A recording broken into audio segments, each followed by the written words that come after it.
Hello students, welcome to my channel. If you learn something from this video, then subscribe my channel, like it and share it. For your queries, drop your message in comment box.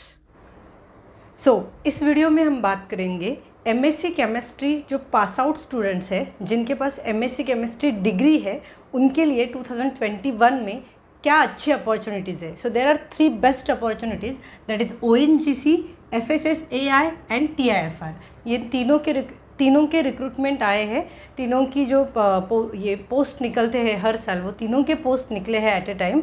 तो हम लोग हर एक का review लेंगे, ONGC का, FSSAI का and TIFR का. Okay, so will start with ONGC.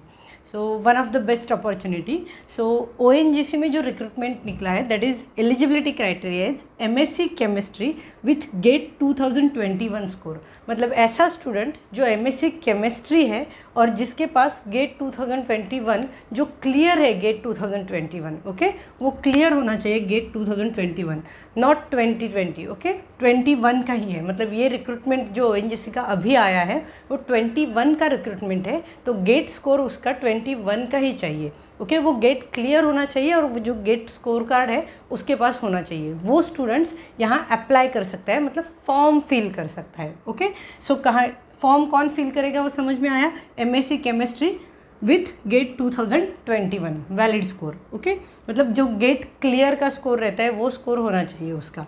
So first is AEE reservoir. Generally जब ONGC की बात केमिस्ट्री स्टूडेंट करता है तो उसको ये केमिस्ट का ही पोस्ट पता रहता है. बट और एक पोस्ट के लिए केमिस्ट्री कैंडिडेट एलिजिबल रहता है, that is MSC chemistry candidate. That is nothing but AEE reservoir, that is assistant executive engineer. Assistant executive engineer का पोस्ट, रिजर्वॉयर का वो इंजीनियर रहता है. सो उसमें MSC केमिस्ट्री का student with GATE score eligible रहता है. उसके टोटल 9 पोस्ट निकले हैं. सो अनरिजर्व में 4 पोस्ट है, OBC में 0 है, SC में 1 है, ST में 3 है और EWS में 1 है. Okay, with same eligibility criteria, that is MSC chemistry with GATE 2021. Chemist के पोस्ट निकले हैं, टोटल 14 पोस्ट निकले हैं. अनरिजर्व के लिए 6 पोस्ट है, OBC के लिए 0 पोस्ट है, SC के लिए 1 पोस्ट है, ST के लिए 5 पोस्ट है, EWS के लिए 2 पोस्ट है. ओके, बट बहुत लोग OBC के बच्चे ऐसे केस में पूछते हैं कि हम लोग फॉर्म ही नहीं फिल कर सकते क्या, हमारे कोई पोस्ट ही नहीं है क्या. ऐसा नहीं है. OBC की जो जहाँ 0 पोस्ट है, OBC कैंडिडेट ये जो अनरिजर्व्ड है यहाँ फाइट कर सकता है. मतलब वो अपना फॉर्म फिल करेगा तो ये अनरिजर्व्ड कैटेगरी में फिल करेगा. मतलब वो ओपन में फ़ाइट करेगा.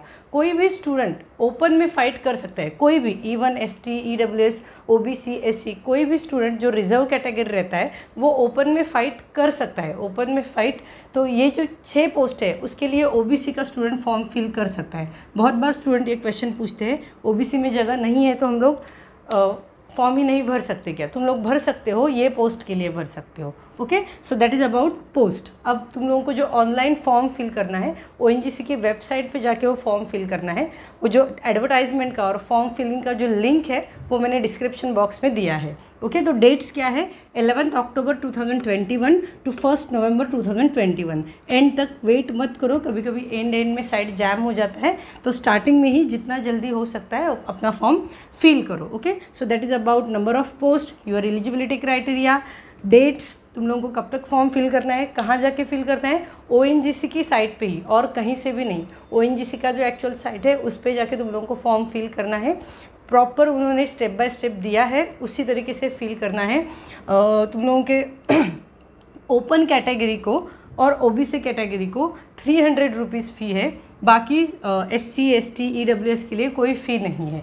Okay, so dates are up to 1 November. तो जितना जल्दी हो सकता है उतने जल्दी वो फॉर्म को फिल करो. Okay, now selection criteria, that is the important thing. Okay, ये सब हमने किया. सपोज मेरा गेट स्कोर आया है तो मैंने फॉर्म फिल किया, मैंने अनरिजर्व के लिए किया या ST के लिए किया या यहाँ पे SC के लिए मैंने फॉर्म फिल किया है, जो भी मेरी कैटेगरी है उसके अकॉर्डिंग. ओके, 1 नवंबर से पहले मैंने फॉर्म फिल कर दिया. अब सिलेक्शन प्रोसीजर क्या होगी. सिलेक्शन प्रोसीजर में तुम लोगों को बुलाया जाता है. जो फॉर्म फिल करते हैं सबको नहीं बुलाया जाता है. ओके, फॉर्म का स्क्रूटिनी किया जाता है. तो जो गेट स्कोर हाई रहता है वो जो कट ऑफ रहता है, it is not fixed.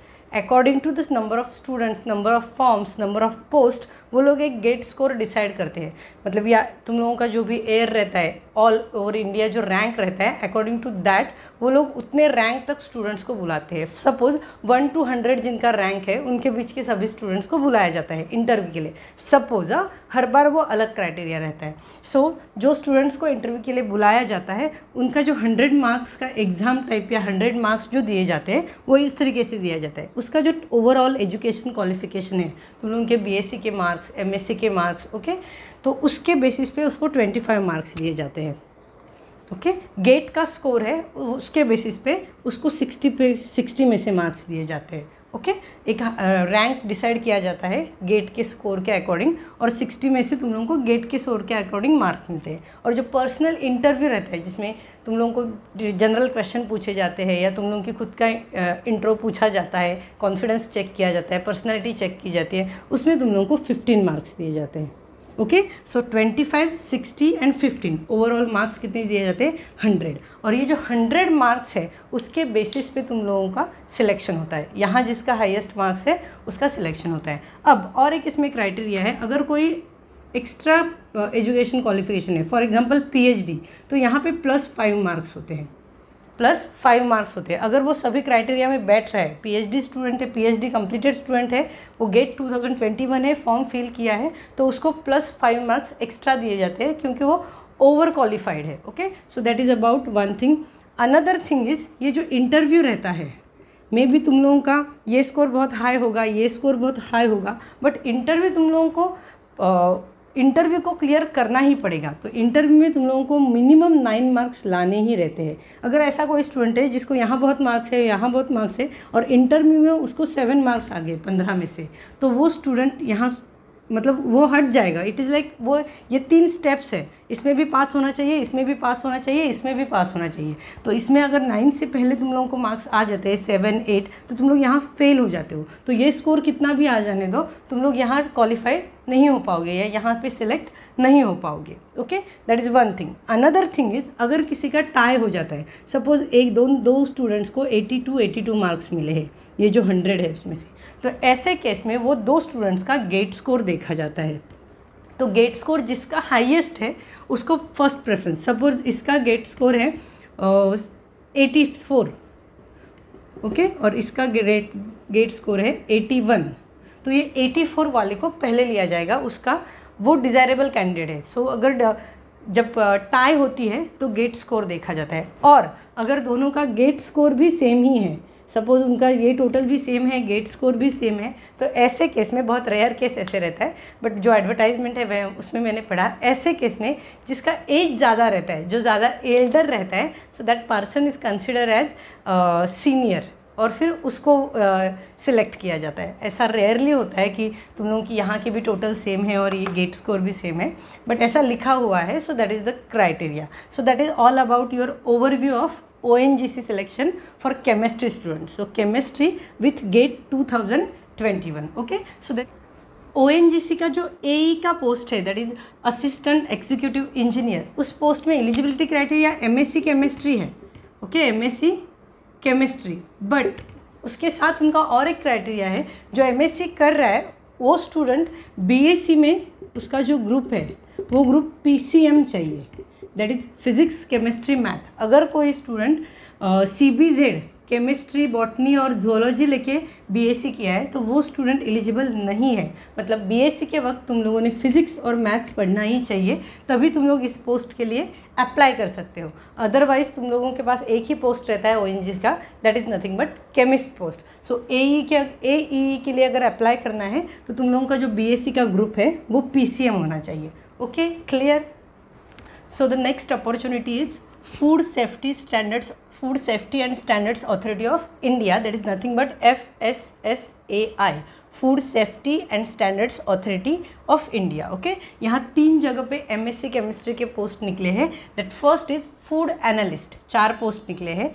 Technical officer, that is 125 post, and central food safety officer 37 post. यहाँ सर टेक्निकल ऑफिसर्स में और भी दूसरे सब्जेक्ट्स भी एलिजिबल है, बट उसमें केमिस्ट्री भी है, तो वो सबसे ज़्यादा पोस्ट है, दैट इज़ 125 पोस्ट। ओके, पहले हम लोग डेट देखते हैं कि इसका डेट क्या है। सो 13 अक्टूबर से आप लोग फॉर्म फिल कर सकते हो और 12 नवंबर इज़ द लास्ट डेट। मतलब 12 नवंबर इन्होंने मेंशन किया है कि 12 नवंबर से पहले आप एमएससी केमिस्ट्री या एमएससी जो भी आपकी डिग्री है वो उसका सर्टिफिकेट आपके हाथ में चाहिए, तभी आप ये फॉर्म फिल कर सकते हो। मतलब जो एमएससी क्लियर किए हुए है, पास आउट है, रनिंग एमएससी नहीं चल सकता। ओके, तो 12 नवंबर they mention in the advertisement, 12 नवंबर से पहले आपका एमएससी डिग्री अवॉर्डेड होना चाहिए। Okay, so will go for one by one, एक एक पोस्ट हम लोग देखेंगे। First is food analyst. Okay, तो फूड एनालिस्ट के 4 पोस्ट निकले हैं, तो उनका क्या एलिजिबिलिटी क्राइटेरिया है, MSc plus 3 years research experience. Okay, या 3 इयर्स जनरल एक्सपीरियंस, किसी प्राइवेट इंडस्ट्री में या रिसर्च इंडस्ट्री में आपका एक्सपीरियंस चाहिए 3 साल का। इनका सिलेक्शन प्रोसीजर क्या है, टेस्ट एंड इंटरव्यू। टेस्ट के लिए 85 मार्क्स रहते हैं और इंटरव्यू के लिए 15 मार्क्स रहते हैं, and according to that 100 marks हो जाते हैं और उसके बेसिस पे सिलेक्शन हो जाता है। So that is food analyst. Next है टेक्निकल ऑफिसर। यहाँ कहीं भी NET and GATE eligibility criteria नहीं है। नेट और गेट कैसे देखा जाता है वो मैं बाद में बताती हूँ, बट एलिजिबिलिटी क्राइटेरिया नहीं है। कोई स्टूडेंट नेट गेट सेट कुछ भी नहीं है, सिर्फ एमएससी केमिस्ट्री है, तो भी वो ये फॉर्म फिल कर सकता है। Okay, so next is technical officer, 125 post है। तो ये टेक्निकल ऑफिसर के लिए 2 स्टेज में एग्ज़ाम होती है। Stage 1 50% and stage 2 50%। तो स्टेज 1 का जो पेपर क्लियर करता है वही स्टेज 2 का पेपर दे सकता है। अगर तुम लोग स्टेज 1 का पेपर क्लियर ही नहीं करते हो तो स्टेज 2 का पेपर दे ही नहीं सकते हो। तो जो दोनों पेपर देगा उसको 100 में से मार्क्स मिलेंगे और उसके बेसिस पे सिलेक्शन होगा। That is about your technical officer. Third is central food safety officer, that is 37 post. इसका भी एग्ज़ाम सेम होता है, एमएससी केमिस्ट्री सिर्फ चाहिए, फिर वो लोग एग्ज़ाम देते हैं। That is stage 1 stage 2, 50% marks 50% marks. Again जो स्टेज 1 का पेपर क्लियर करता है वही स्टेज 2 का पेपर दे पाता है और फिर उसको 100 में से मार्क्स मिलते हैं और उसके बेसिस पे उसका सिलेक्शन होता है। Okay, so that is all about your food analyst, technical officer and central food safety officer. यहाँ कहीं भी उन्होंने गेट और नेट का एलिजिबिलिटी क्राइटेरिया नहीं मेंशन किया, बट तुम लोगों का ये जो स्कोर है उसमें मेंशन है ये पॉइंट, अगर कोई कैंडिडेट नेट और गेट क्लियर है तो वो डिज़ायरेबल कैंडिडेट, मोर डिज़ायरेबल कैंडिडेट है। मतलब कहीं टाई हो जाती है या यहाँ तुम लोग जब इंटरव्यू देते हो 15 मार्क्स का तो उस कैंडिडेट को प्रेफरेंस दिया जाएगा अगर वो नेट और या गेट एग्ज़ाम क्लियर है। So NET and GATE cleared वाला जो बंदा होगा उसको मोस्ट डिज़ायरेबल कैंडिडेट या फेवरेबल कैंडिडेट माना जाएगा। So that is all about your food analyst. Okay, ये उसके डेट्स है। सो 12 नवंबर 2021 से पहले आपको फॉर्म फिल करना है। इसका सिलेबस भी उन्होंने वेबसाइट पे दिया है, तो तुम लोगों को जो फॉर्म फिल करने का लिंक है और सिलेबस का लिंक दोनों मैंने डिस्क्रिप्शन बॉक्स में दिया है। चेक माई डिस्क्रिप्शन बॉक्स, दोनों लिंक तुम लोगों को मिल जाएंगे। You have to fill the form and you have to check your syllabus. So that is all about your FSSAI. Okay, so next opportunity is TIFR, that is Tata Institute of Fundamental Research. This opportunity is for the students who want to pursue for PhD. Okay, so PhD जो students करना चाहते हैं after MSc Chemistry. Okay, after MSc chemistry अगर students कोई PhD करना चाहता है, सो TIFR का अपना खुद का एग्ज़ाम होता है। स्टूडेंट अगर नेट गेट नहीं है तो भी TIFR में PhD कर सकता है, वो खुद का एग्ज़ाम लेते हैं TIFR। दैट इज़ उनका एक एग्ज़ाम होता है जो एग्ज़ाम अभी डिक्लेयर हुआ है, जिसका फॉर्म फिलिंग का डेट थे 8 अक्टूबर से लेके फॉर्म, मतलब अभी निकल गया है फॉर्म, तो 7 नवंबर उसका लास्ट डेट है। तो जो फिल कर सकते हैं बहुत जल्दी वो फॉर्म फिल करो, क्योंकि उनका एग्ज़ाम डेट है 12 दिसंबर 2021। अभी पैटर्न क्या है हम लोग वो समझेंगे, सिलेक्शन का पैटर्न क्या है। ओके, तो TIFR खुद का एग्ज़ाम लेते हैं। और एक ऑप्शन है, अगर कोई स्टूडेंट नेट GRF है या गेट क्वालिफाई है, गेट का वो स्कोर बता देते हैं कितने स्कोर तक कोई कौन सा स्टूडेंट इंटरव्यू में आ सकता है। ओके, तो जो स्टूडेंट नेट GRF या गेट का score they will provide, air जो ऑल ओवर इंडिया रैंकिंग है वो प्रोवाइड करते हैं, मतलब अबव 100 आना चाहिए या अबव 150 जिनका रैंकिंग है वो इंटरव्यू के लिए आ सकते हैं। ऐसे तो जो नेट और गेट क्लियर है, NET GRF and GATE, okay, NET GRF and GATE score clear है और जो TIFR का एग्ज़ाम क्लियर किया है, मतलब कोई नेट गेट नहीं है तो भी अप्लाई कर सकता है, TIFR के एग्ज़ाम के लिए वो अप्लाई कर सकता है। ओके, सो ये एग्ज़ाम अगर कोई स्टूडेंट क्लियर करता है तो उसको फेलोशिप मिलता है, दैट इज़ 31,000 प्लस HRA, मतलब ऑलमोस्ट ये 36,000 या 37,000 तक जाता है। तुम लोग का जो भी HRA है या हॉस्टल का जो भी फीस है उसमें इंक्लूड हो जाता है। और रजिस्ट्रेशन होने के बाद उस स्टूडेंट का PhD का रजिस्ट्रेशन होने के बाद वो बढ़ाया जाता है, दैट इज़ और उसके परफॉर्मेंस के अकॉर्डिंग वो बढ़ाया जाता है, दैट इज़ 35,000 प्लस HRA, मतलब ऑलमोस्ट इट इज़ 40 to 42,000 इतना हो जाता है। So that is your stipend for PhD। उसके लिए तुम लोगों को इसका TIFR का एग्ज़ाम क्रैक करना है, अदरवाइज़ तुम लोग नेट GRF चाहिए, अदरवाइज़ हाई गेट स्कोर चाहिए। ओके, और उसके बाद एग्ज़ाम क्लियर, अगर कोई ये एग्ज़ाम नहीं क्लियर है और नेट GRF है तो डायरेक्ट उनको इंटरव्यू में बुलाया जाता है। सो इसका सिलेक्शन कैसे होता है, एग्ज़ाम प्लस इंटरव्यू या this net gate plus interview, और उस स्टूडेंट को इतना स्टाइपेंड मिलता है फॉर देयर PhD। ओके, और एक TIFR की इंपॉर्टेंट बात है जो बहुत कम स्टूडेंट्स को पता रहती है, TIFR में इंटीग्रेटेड PhD भी है, मतलब जो BSc स्टूडेंट है वो BSc student MSc plus PhD कर सकते हैं, और MSc के वक्त उनको स्टाइपेंड मिलता है विच इज़ 21,000। ओके, और जब वो PhD करने लगता है MSc ख़त्म होने के बाद तो उसको इतना ही मिलता है, फिर PhD के स्टूडेंट को जितना मिलता है वो स्टूडेंट भी सेम एग्ज़ाम देते हैं, दैट इज़ TIFR का एग्ज़ाम जो MSc का स्टूडेंट देगा। तो उस स्टैंडर्ड उस एग्ज़ाम का जो लेवल रहता है वो जनरली BSc का जो बेस रहता है या केमिस्ट्री का जो बेस है उसके बेसिस पे वो एग्ज़ाम सेट किया जाता है, मतलब MSc का स्टूडेंट भी वही एग्ज़ाम देता है और BSc का पास आउट स्टूडेंट भी सेम एग्ज़ाम देता है। तो BSc जो पास आउट होता है वो MSc प्लस PhD इंटीग्रेटेड के लिए उसको एडमिशन मिलता है और इतना स्टाइपेंड मिलता है,